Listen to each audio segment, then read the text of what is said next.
Our minds are designed to stop you at all costs from doing anything that might hurt you. If you notice that you daydream about being a writer, if you notice that you daydream about starting a tech company, if you notice you daydream about building bridges, follow your curiosity. So if it were easy to get what you wanted in life, Google would have already figured out an app.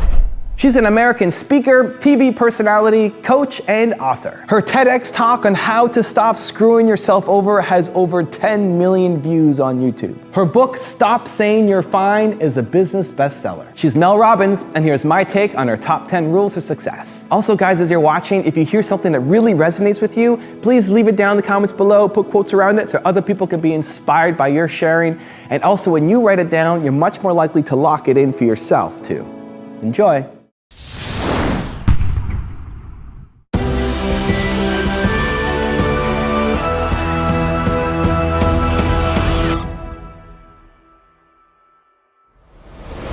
We bought into this complete falsehood that at some point you're going to have the courage. At some point you're going to have the confidence, and it's total bullshit. Frankly, are we allowed to swear on this show? Okay, it's complete garbage. And so there are so many people in the world, and you know, you may be watching this right now, and you have these incredible ideas, and what you think is missing is motivation, and that's not true, because the way that our minds are wired.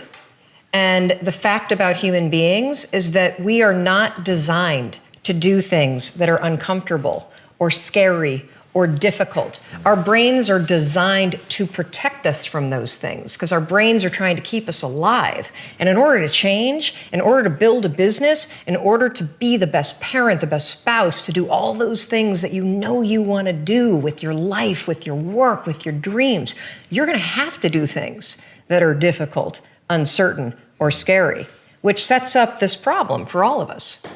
You're never going to feel like it.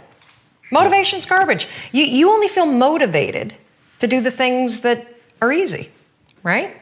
Why do you think that is? Oh, I know exactly why that is. Because I've studied this so much, because for me, one of the hardest things to figure out was, why is it so hard to do the little things that would improve my life? And what I've come to realize, and what we'll talk a lot about today, is that the way that our minds are designed is our minds are designed to stop you at all costs from doing anything that might hurt you. And the way that this all happens is it all starts with something super subtle that none of us ever catch. And that is with this habit that all of us have that nobody's talking about. We all have a habit of hesitating. We have an idea. You're sitting in a meeting. You have this incredible idea. And instead of just, saying it, you stop and you hesitate. Now, what none of us realize is that when you hesitate, just that moment, that micro moment, that small hesitation, it sends a stress signal to your brain. It wakes your brain up, and your brain all of a sudden goes, oh, wait a minute. Why is he hesitating? He didn't hesitate when he put on his killer spiky sneakers. He didn't hesitate with the really cool track pants. He didn't hesitate with the NASA t-shirt. Now he's hesitating to talk. Something must be up. So then your brain goes to work to protect you. It has a million different ways to protect you. One of them is called the spotlight effect. It's a known phenomenon where your brain magnifies risk. Why? To pull you away from something that it perceives to be a problem. And so you can truly trace every single problem or complaint in your life to silence and hesitation. Those are decisions. And what I do, and what's changed my life, is waking up and realizing that motivation's garbage. I'm never going to feel like doing the things that are tough or difficult or uncertain or scary or new. So I need to stop waiting until I feel like it. And number two, I am one decision away from a totally different marriage, a totally different life, a totally different job, a totally different income, a totally different relationship with my kids. Not like one decision, I'm divorcing you in the marriage example, but one decision on, you could be having a conversation with your spouse and you feel your emotions rise up, and within a tiny window, those emotions can take over and can impact how your marriage goes. Or you can learn how to take control of that micro moment and make a decision to act in a way that actually shifts your marriage. Right. Your life comes down to your decisions. And if you change your decisions, you will change everything. I mean, when I was 22, right after I graduated from Dartmouth, I was so focused on making everyone happy that I almost chose the worst possible career for my personality. It's not a bad career, it just would have been horrendous for me. I was interested in the environment, so I decided, I'll go get a law degree, and then I'll go work in Washington. And I think maybe I'll work on environmental policy, and I'd probably end up in some cube farm. And everyone was thrilled with the plan. Everyone, it turns out, but me. So here I am, I'm driving a U-Haul across country to go to law school and to get a degree in environmental law. And something started to gnaw at me. And with every single mile that I drove, my thoughts were getting louder and doubts were starting to pour in. My gut was telling me, Mel, turn the damn U-Haul around.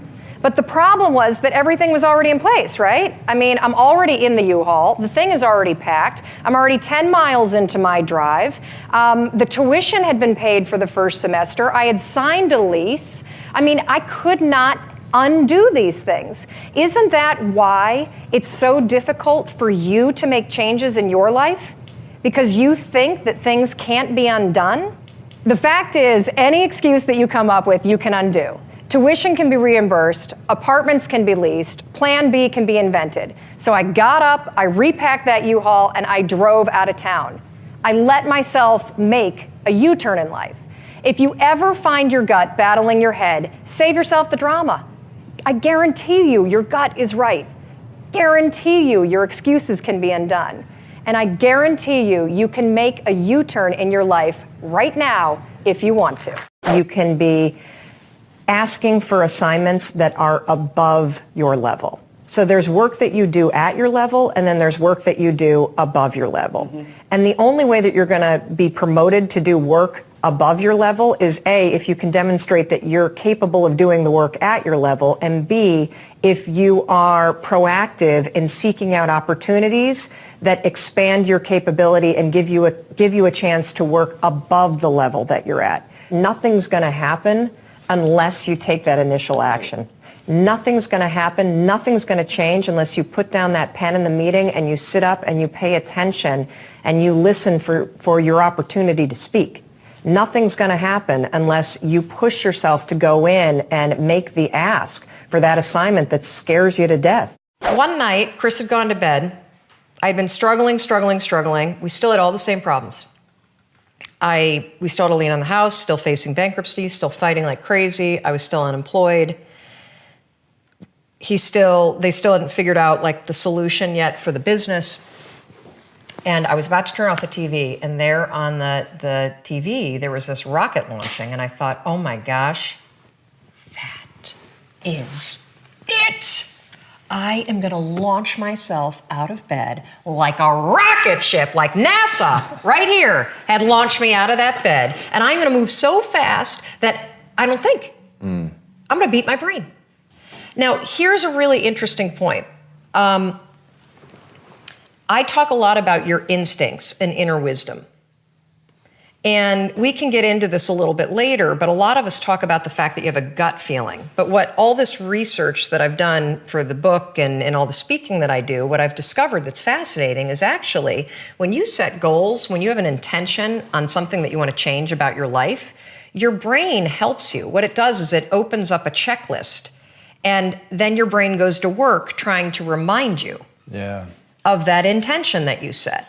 And it's really important to develop the skill, and I say that word purposefully, the skill of knowing how to hear that inner wisdom and that intention kicking in and leaning into it quickly. So for me, my brain saying, that's it, right there, move as fast as a rocket, Mel. I wanted to change my life. And I think most people that are miserable or that are really like dying to be great and dying to have more, we want to change. We want to live a better life. We want to create more for our families. We want to be happier. The desire is there. Again, it's about how do you go from knowledge to action. So the first thing in this story that's important is realizing that the answer was in me. And my mind was telling me, pay attention. Could have also been the bourbon. I mean, I had a couple of Manhattans that night. But anyway, the next morning, the alarm goes off, and I pretended NASA was there. It's the stupidest story. I literally went 5, 4, 3, 2, 1. I counted out loud, and then I stood up. And I'll never forget standing there in my bedroom. It was dark. It was cold. It was winter in Boston. And for the first time in 3 months, I had beaten my habit of hitting the snooze button. I couldn't believe it. And I thought, wait a minute. Counting backwards? That is the dumbest thing I've ever heard in my entire life. Well, the next morning I used it again and it worked. The next morning I used it again and it worked. The next morning I used it again and it worked. And then I started to notice something really interesting. There were moments all day long, just like that 5-second moment in bed, where I knew, knowledge, what I should do. And if I didn't move within 5 seconds, my brain would step in and talk me out of it. Every human being has a 5-second window. Might even be shorter for you. You have about a 5-second window in which you can move from idea to action before your brain kicks into full gear and sabotages any change in behavior. Because remember, your brain is wired to stop you from doing things that are uncomfortable or uncertain or scary. It's your job to learn how to move from those ideas that could change everything into acting on them. I think you have to be really in tune with your impulses and with your natural state of curiosity. And your curiosity and the things that you're naturally drawn toward, that's the guide.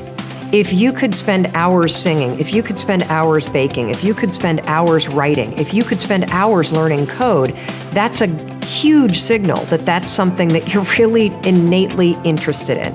And so if you're curious about something, if you notice that you daydream about being a writer, if you notice that you daydream about starting a tech company, if you notice you daydream about building bridges, follow your curiosity. And you can do that a number of ways.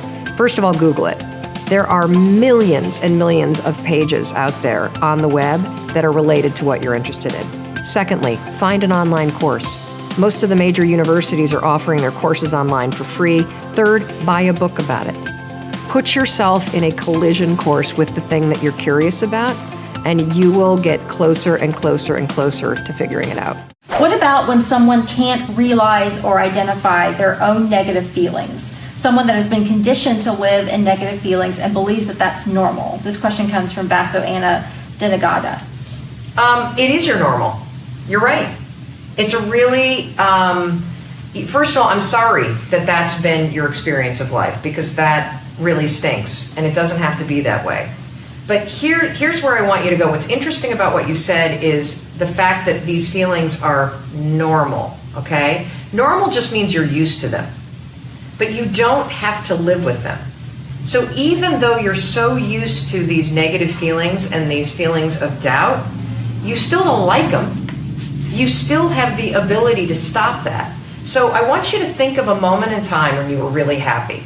Like, it could be a memory from being little, it could be something that you dream of doing. And I want you to come up with something really specific about that moment, okay? Like, think about what you were wearing, or think about the blue sky.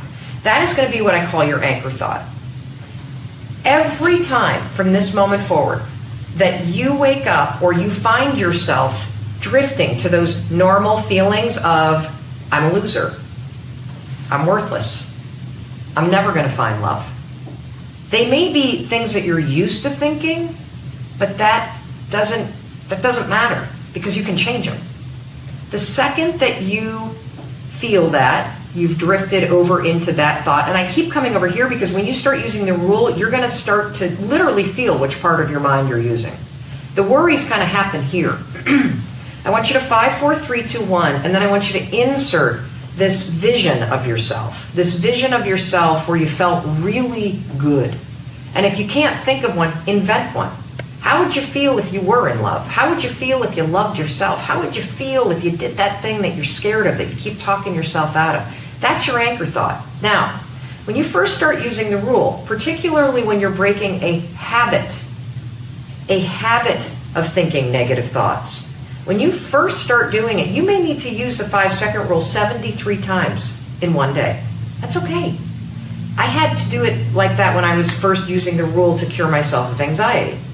When I would start to worry about anything, I'd start to worry about, my kids, or I'd start to worry about money, and I'd feel my thoughts drift, and then I'd start to feel my heart race. I would stabilize my thoughts, 5, 4, 3, 2, 1. I'd activate my prefrontal cortex, lower the worries, on the other side, and then I would start to think about something that actually made me feel really calm or excited. That is the battle of your mind. And, the other thing about normal that I just want to say is that the reason why it feels normal to doubt yourself and to have low self-worth is because you've thought this so long. It's become a pattern, just like chewing your nails becomes a pattern of behavior that you don't think about. Well, the cool thing is that based on science, you can actually change any pattern, even a thinking one. So use the 5-second rule. Every single time you catch yourself thinking the nasty stuff, and then activate your prefrontal cortex and force yourself to think something positive. Every single morning, Monday through Fridays at 9 a.m., I host a live call-in radio show on Sirius Satellite Radio. It's called Make It Happen with Mel Robbins. And the thing that's been so crazy about that show is every single person that calls me on that show, they call in because they're feeling stuck in their lives, and they're resigned about their ability to change their lives. And I'm not talking about people that are nuts. I'm talking about successful people like you and me that just somehow got stuck in their lives. And I'm not talking about people that are looking for cheesy self-help. I'm talking about people that really want to figure out how to move themselves forward. And I find that so many of us think that our dreams are unreachable or unrealistic, and it's just so sad. I mean, people think that their dreams disappear. And if that's what you think, congratulations, you're officially stuck. And the truth is that our dreams are always there, and they don't ever give up on us.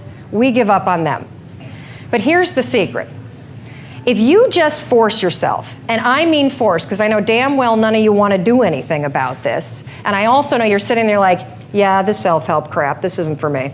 But if you just force yourself to take a couple small steps, there's always a surprise. So let's talk about Starbucks. Starbucks in 2008, very interesting thing happened, and many of you, if you were in the financial services market then, probably know this, that their net income decreased by about 28% that year. And at the time, they had 16,000 stores in 44 countries, and they had gone through this massive, explosive growth segment in terms of going public in, I think it was like 1992, they only had 125 stores, and now here we are, 2008, they've got 16,000. So what ends up happening is Howard Schultz, who was the chairman of the board, comes back in as the CEO. Very complex situation, right? You've got operations in 44 countries. You've got massive reduction in terms of the profits that you have. You've got the stock market and Wall Street screaming at you. You've got customers that are going to Dunkin' Donuts because there's a recession that's hitting. So what do? Well, he was very clear, again, back to the 2 rules. What do I stand for? Like, what am I doing? And what do I want the outcome to be? So he was very clear that what he stood for as a leader and what Starbucks should stand for is the Starbucks experience. He wanted to go back to the beginning and reintroduce people to the romance of having a cup of coffee. Because that's how Starbucks launched in the beginning, that he was traveling and was over in Italy and was like, God, why don't we have places like these great stops to have a little cup of coffee over in the United States? Boom, Starbucks, an idea, it's born, it's launched. So he decides he's going to do whatever he can to get the romance of having a cup of coffee back. In life, in any situation, whether you're talking about growing your company, growing your bank account, getting in a relationship, getting out of a relationship, getting something done at the school system that your kids are going to on behalf of your kids, whatever it is that you're up to in life, this is the only question that you need to ask yourself. Well, what is it that I want? Because the truth of the matter is, if you can answer that, you can have it. So if it were easy to get what you wanted in life, Google would have already figured out an app. You would just type in, okay, I'm a student and I want to go from being a student to being successful. And Google would tell you, go to college, then you get your master's, then you land this killer job, and then you put in a bunch of FaceTime while you're checking Facebook. Then you get promoted to manager, and then you realize managing people kind of stinks, and then you keep climbing the corporate ladder. And then you start to wonder, well, how did I end up here? And then you went, well, is this what success looks like? You're like, no, I'm going to go to Jay Hilburn. That's what success looks like. So keep this in mind. If there's something that you want, like 7 people, or a trip to Africa, or you're going to make it to Mexico in the pink shirt, I'm looking at you again, sorry. I'm watching you. And rooting for you. Keep in mind this. Here you are. This is what you want. I spend a lot of time on lacrosse fields, although they don't really look like this. You tend to think that what you want, you just march right towards it. But if in sports you march right towards the goal, what happens? The defenders come in. And what the defenders are is it's your brain saying, ain't gonna happen. So the second you start moving toward that thing you want, be ready. You're gonna tell yourself you don't feel like it. You're gonna have to force yourself. It's happening. There's no way to get around it. So what you're gonna have to do is you're gonna basically get bounced around a lot. All over the place. And there are going to be a lot of times that you feel like this was a really dumb idea to start this business because it's going to get hard. And I want to remind you about something. Unlike a sports field where there's an in and out of bounds, the great thing about life is there actually aren't any. And it's usually in those moments where you feel like you can't do it that you're closer than ever to having everything that you wanted. And I wanted to show you this so that you keep it in mind, because I think a lot of times when you look back, it's the darkest moments where you realize, holy cow, that's what projected me forward. We live in the most amazing moment in time. So that thing that you have up here, whatever it may be, you want to use healthy eating to cure your diabetes, you want to figure out how to take care of the elders and start a new hospice center, you want to move to Africa and build a school. Guess what? You could walk into a bookstore right now and buy at least 10 books written by credentialed experts on how the hell you do it. You could Google it, and you could probably find at least, 1,000 blogs documenting the step-by-step transformation that somebody else is already doing. You can find anybody online and cyberstalk them. You can just walk in their footsteps and just use the science of drafting. Follow what everyone else has done, because somebody else is already doing it. So why don't you have what you want? When you have all the information that you need, you have the contacts that you need, there are probably free tools online that allow you to start a business or join a group or do whatever the heck you want. It all comes down to one word.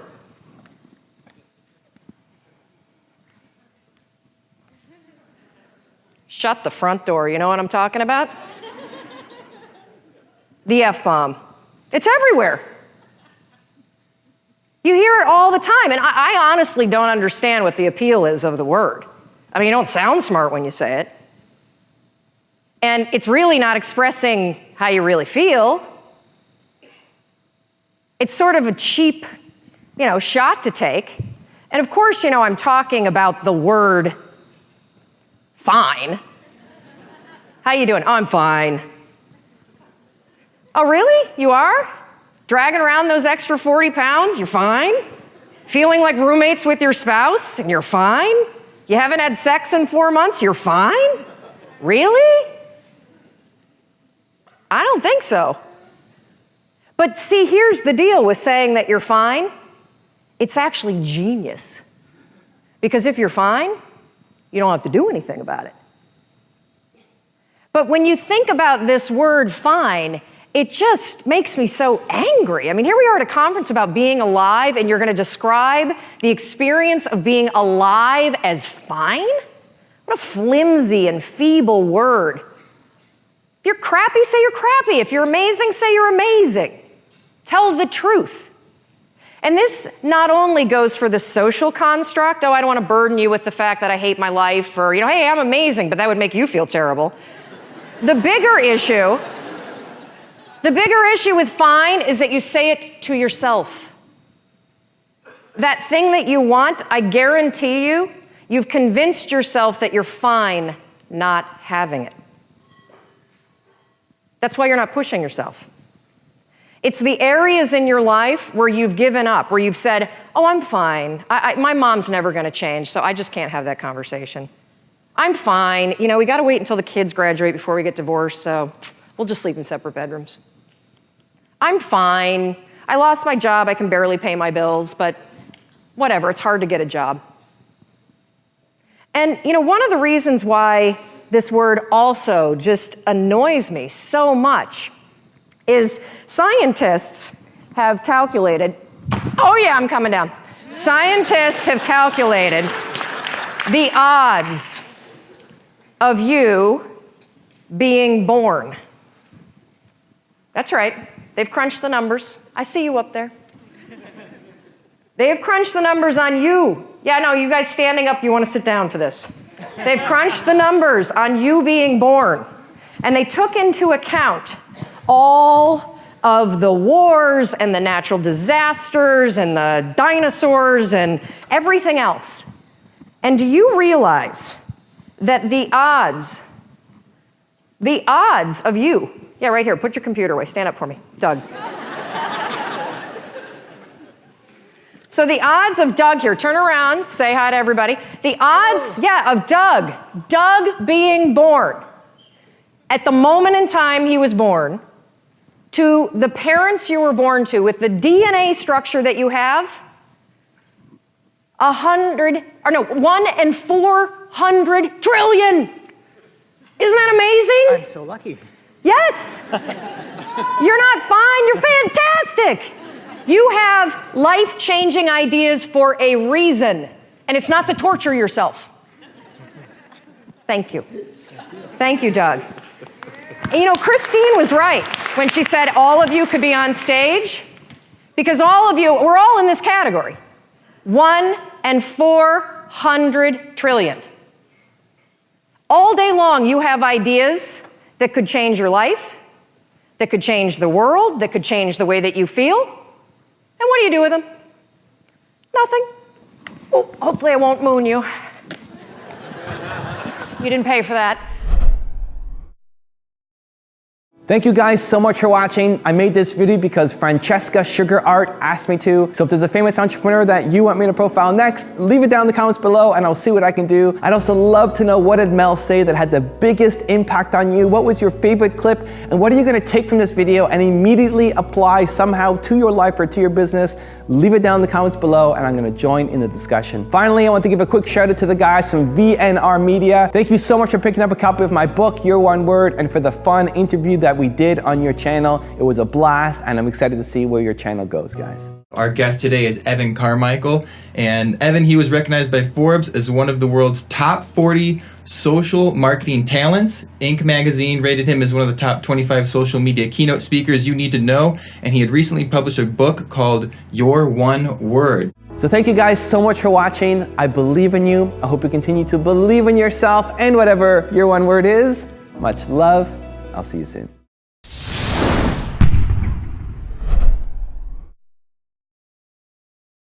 I have a pad of Post-it notes. Yes, Post-it notes next to my sink in my bathroom. Why? Well, because after I brush my teeth, haven't looked at my phone yet, I take a Post-it note out and I write the 3 things I need to focus on today. And then you know what I do with it? I stick it on the back of my phone. Now, why would I do that? Because I have my phone with me all the time. And so if it's on the back of my phone, I'm gonna get a visual cue to remind me and keep it top of mind so I stay focused on it. How is it that you see something larger for yourself? Well, the first thing that you have to do, the very first thing, is you have to get out of the weeds. Successful people are all in the weeds. The busier you are, the more you have going on. You know that old saying that everybody says, don't work in your business, work on your business? Well, we are all in the weeds. And the key to seeing something larger for yourself is getting out of the weeds. I mean, don't you feel like this dude? I know I do. You know, you wake up, brush your teeth, make the coffee, feed the kids, pack the lunches, put them on the bus, get in the car, text your friends, get some coffee, arrive at work, feign interest, answer emails, update Facebook, make cold calls, avoid the meeting, look busy, crunch some numbers, update Facebook, get in the car, go to carpool, feed your kids, feed the dog, check email, update Facebook, kiss your husband, climb into bed, fool around. Are you kidding? I'm exhausted. Turn off the lights. I mean, I live in a two-household, thank you, entrepreneurial family. I'm exhausted. I'm busy. How the heck am I going to see something larger from my life when I have a business to run, when I have kids to take care of? Well, you have to get out of the weeds. And you know, the truth is there's some good news. And the good news is I heard about this pill that's in development. Yeah, I know, I'm waiting for it too. And you know, the problem though is I think that they're gonna have naming problems, forget it all. It seems like a kind of a bad name for a pill, even though I might take it now and again. So I thought before we jump into how you see something larger, I need to yank you out of the weeds first. So I'm gonna give you my advice for what I do in order to keep myself out of the weeds. And you guys don't need remedial personal development. I got that. I just feel obligated to give you some actionable things to do. Because if you don't plan your week out before the week starts, you're going to be in reactive mode. You're going to be running around. You're going to be chasing down the biggest thing that's happening in your life. You're going to be constantly responding. This is one of the most important things that you can do. If you're not married, if you're not living with somebody, do it for yourself. Plan your week. You know this already. The first thing that you need to do is you define what success looks like for you. And it's not $10 million in the bank. I'm sorry. It needs to be something bigger, a bigger purpose. What if somebody says it is $10 million in the bank to me? Well, yeah, I mean, the problem with saying it's $10 million in the bank is that when you finally get to the $10 million, typically those people feel pretty bankrupt because and that's what you're seeing, and that's what you're seeing in your work absolutely, also. Yeah. Absolutely. And so, you know, once you define it for yourself, I think the key is how do you then trick yourself, Donnie, into feeling successful every single day? You know, I've got a daughter that plays lacrosse. She's 9 years old. If I said to her, I'm only cheering for you when you score a goal, how do you think she'd feel during the game? She wouldn't play very well, that's for sure. So you've got to figure out how do you cheer for yourself and how do you feel successful while you're playing the game? Because it's not all about the goal. Okay, are there any tools to cheer for myself? Give me today. I want to feel better inside. I'm at home. I'm watching.